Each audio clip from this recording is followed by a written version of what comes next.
Hello everyone, good afternoon. This is Juan, aka the Frontline Field Historian. I know this might be different from what I normally post and everything. I do intend to go back to Broadview pretty soon, or the next 2 weeks, to provide some more coverage. But today I wanted to do something a little bit different. Today I saw an IMAX showing of Christopher Nolan's The Odyssey, and I thought it was pretty good. So yes, with this in mind, I just wanted to let everyone know that I'm not an expert when it comes to the ancient world or the classical world and everything. But as a graduate student of the history program, I am exposed to a lot of really cool history research projects and also history books as well.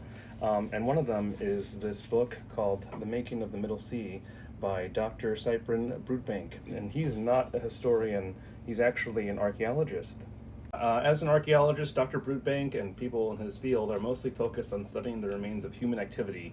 These are things like pottery, swords, shields, bows, the remains of a campsite, or maybe the ruins of a castle, shipwrecks as well, things like that, while historians are mostly focused on studying written records like primary sources, like journals, newspapers, and everything like that, along with secondary sources, which are interpretations of the primary sources and everything.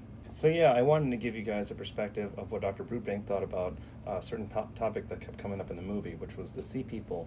And they were kind of interesting since they're kind of like linked to the collapse of the Bronze Age.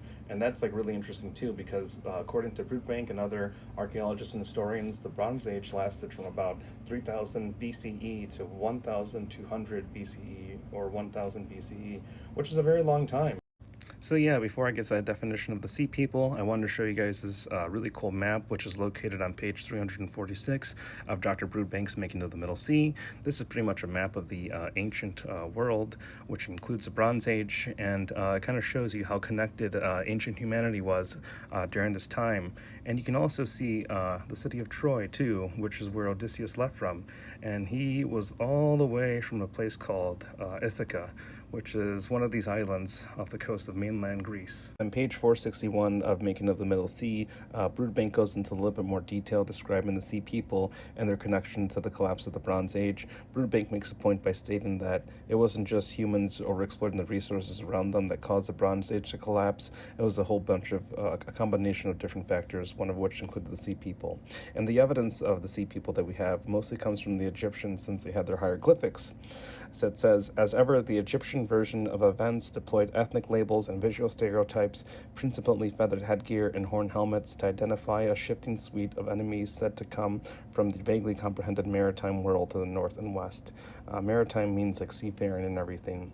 And over here we have a little side note that describes this hieroglyphic mural that was made during the time of Ramses III. He lived from around 1180 BCE to 1150 or 60 BCE. And over here you can see the Sea People. They have different kinds of armor. They have their horned helmets. As you can see, here you have the Egyptian hieroglyphics, and here at the bottom you have the Egyptians defending their home against the seaborne raiders and everything. And yes, thank you so much for watching. I'm going to show you guys this little area. Thank you.